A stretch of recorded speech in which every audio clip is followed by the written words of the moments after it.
Tuna kozi 3. Ndio. Kozi ya maabara, kozi ya ufamasia, pamoja na kozi ya udaktari. Asante. Naam. Kwa hiyo kozi ya udaktari, kwa hiyo madaktari wanatokea hapa. Wale wa diploma, wafamasia wanatokea hapa. Wote wa diploma. Na tumepewa bilioni 200. Naam. Wizara ya vijana. Na mama anatisha. Na mama anatisha. Na waziri wa vijana anakuja nazo hapa. Nasikia amekuja na bulungutu. Bilioni 200. Bilioni 200. Okay, kuna kitu gani ambacho nyinyi mnahusika nacho sana zaidi ya hivyo ambavyo ulivyoniambia? Leo kwa kuwa tumepata taarifa haraka, ndio tumekuja na hivi ambavyo wametengeneza vijana wetu. Ndio. Na ili nisiwanyime uhondo vijana na Watanzania, ninaomba vijana wangu wana uwezo, kwa kuwa wameandaa vitu vizuri kama hivi, wajielezee wenyewe, Watanzania waone product zetu. Jamani, wamependeza hajapendeza? Wamependeza. Mbona mwitikii mmependeza mjapendeza? Mmependeza. Asante. Karibu ndugu yangu. Asante sana. Unaitwa nani? Kwa majina naitwa Jafari Ismaili Mjiro kutoka Chuo cha Afya Gold Seal. Ndio. Bwana, kama alivyotangulia kusema mkuu wetu wa chuo, chuo chetu kinatoa kozi 3 na miongoni mwa hizo kozi ni ufamasia. Na bidhaa mnazoziona hapa mbele ni hand sanitizer. Sanitizer kwa ajili ya kusafisha mikono, vifaa mbalimbali vya kazini na hali kadhalika, si ndio? Bwana, hizi bidhaa tumetengeneza sisi wenyewe kwa vifaa ambavyo mnaviona hapa mbele. Hizi ni test tube, hizo ni container, hizi ni shika uonyeshe. Bwana, hii hapa ndio ni hand sanitizer kutoka Chuo cha Afya Gold Seal. Tumetengeneza sisi wenyewe wanafunzi wa Chuo cha Afya Gold Seal. Bwana, hii bidhaa tumetengeneza kwa ubora mkubwa sana. Tumetumia ingredients zifuatazo. Bwana, tumetumia ethanol ambayo hii ni pombe. Hiyo ni lugha ya kidaktari.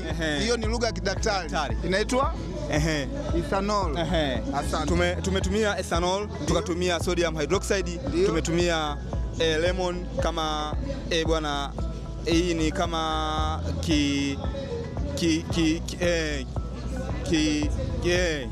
bwana, tumetumia kinini? Lemon. Lemon hii ni kama kitia harufu kwenye hii bidhaa. Tumetumia carboma kama secret agent, na tumia purified water kama kibebeo cha hii product. Bwana, tumetengeneza kwa ukubwa wa lita 1 na nusu lita. Kwa leo hapa tuna nusu lita na mils 200 zingine. Sawa. Bwana, hongera sana. Asante sana. Acha nimsalimie kwanza dada. Mambo? Poa. Unaitwa nani? Naitwa Melisiana. Nasomea kozi ya afya ya pharmacy. Leo Mheshimiwa Waziri wa Vijana yupo hapa kuongea na vijana. Ndio. Ukipata nafasi ya kuonana naye leo face to face, macho kwa macho, una kitu gani cha kumwambia ambao neno lako litabadilisha mfumo mzima wa vijana Tanzania? Kwanza napenda kumshukuru kwa maendeleo anayotuletea katika nchi yetu. Pia tunamkaribisha katika chuo chetu. Ndio daktari. Tunajifunza kozi tofauti.